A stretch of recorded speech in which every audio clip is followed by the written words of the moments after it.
Welcome to Wealth Builders Wisdom, where we unlock the secrets of financial mastery in today's turbulent world. If you're fascinated by the intricate dance of global economics, you're in the right place. Let's embark on a journey to understand the potential pitfalls and windfalls of our modern financial system. Imagine a scenario where the world as we know it teeters on the brink of economic upheaval. This isn't just a hypothetical. History has shown us time and again that economies can and do collapse. The reasons? A blend of hopeful thinking, denial, and delayed action. When collapse strikes, it reshapes not just economies but lives, leading to drastic measures like executive decisions and, in extreme cases, societal unrest. The linchpin of the international monetary system is the US dollar. Its strength or weakness reverberates globally. Think of it as a domino effect. If the dollar falters, the entire system feels the quake. This isn't alarmism. It's a pattern we've witnessed. Remember the collapses of 1914, 1939, and 1971. We're potentially facing the fourth in a century. But a collapse doesn't mean the end times. It's a reset button for global financial powers to redefine the rules of the game. Let's delve into what the future might hold. Picture a world where not just one, but multiple currencies share the limelight. Once, the dollar reigned supreme. Today, its share is dwindling. New players like the euro, Australian, and Canadian dollars are stepping up. But this multi-currency world lacks an anchor, a stabilizing force, which could lead to more currency wars rather than fewer. Then there's the SDR, or special drawing rights, a brainchild of financial elites. It's a currency that few understand, but its concept is simple. It's world money, printed by the IMF.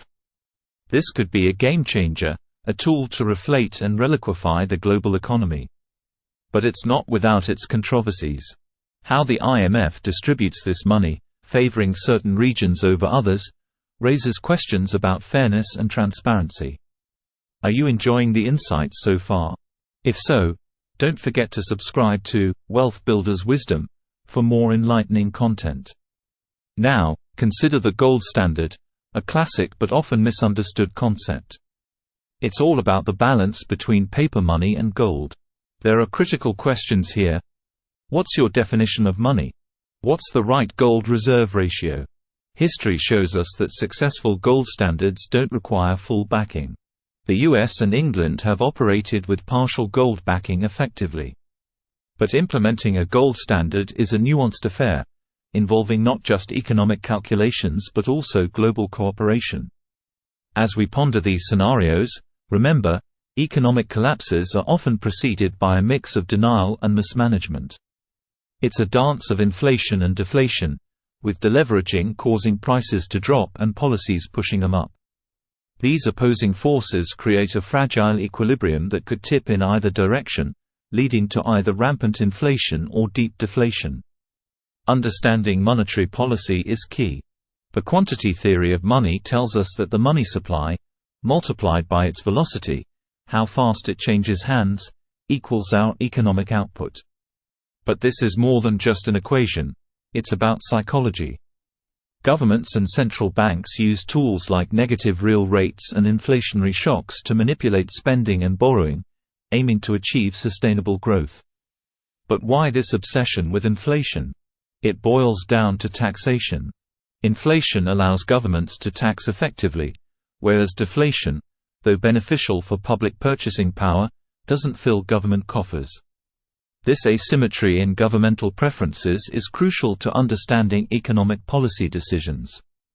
In the realm of global finance, one cannot ignore the role of emerging technologies and their impact on economies.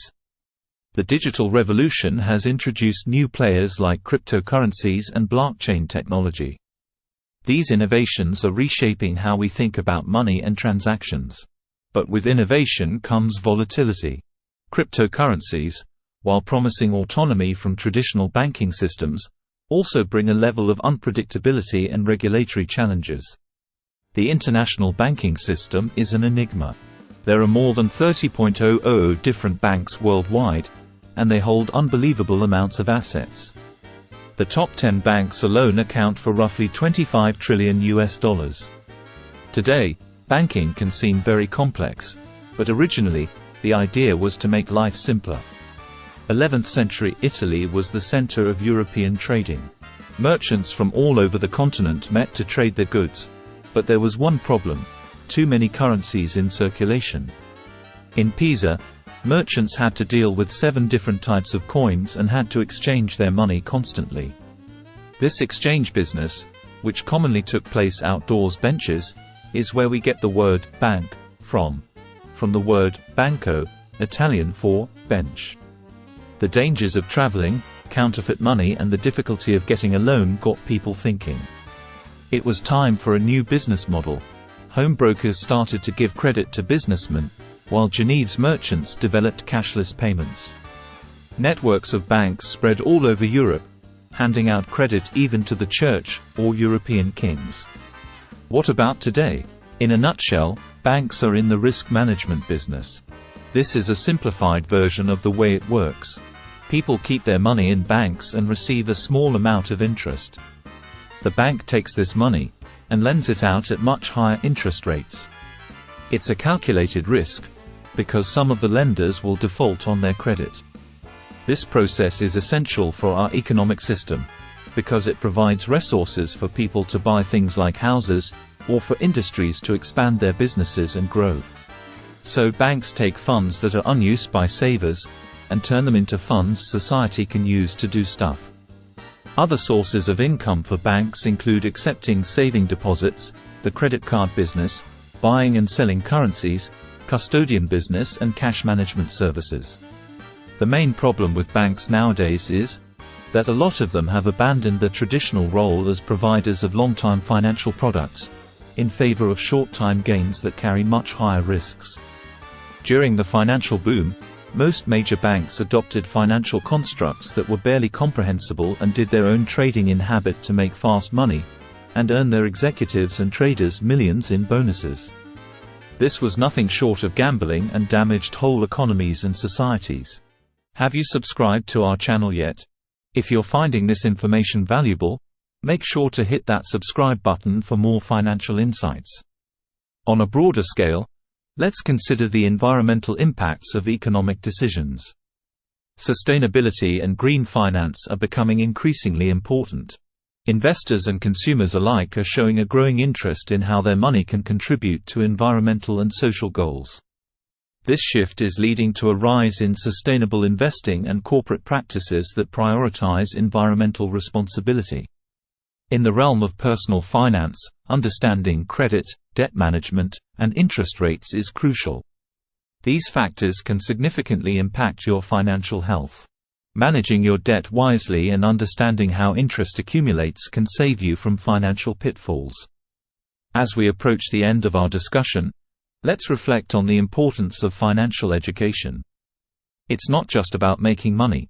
It's about making informed decisions that lead to financial stability and growth. Understanding economic trends, being aware of risks, and knowing how to navigate the financial landscape are essential skills in today's world. In this ever-evolving financial world, it's also crucial to discuss the impact of global events on economies. From geopolitical tensions to pandemics, these events can cause significant market volatility. Understanding how global crises affect investment markets, currency stability, and economic growth is key to navigating these uncertain times. Lastly, let's talk about the power of compounding interest. This fundamental financial concept can significantly impact your savings and investments over time. Understanding how compounding works and leveraging it in your financial strategy can help you grow your wealth more effectively. As we conclude, remember that financial mastery is a journey, not a destination. It requires patience, perseverance, and continuous learning. At Wealth Builders Wisdom, we are dedicated to guiding you through this journey, offering insights and advice to help you build and sustain your wealth. Thank you for joining us on this exploration of the financial world. If you liked this video, please give it a thumbs up, and don't forget to subscribe for more valuable content. Your financial success is our greatest reward.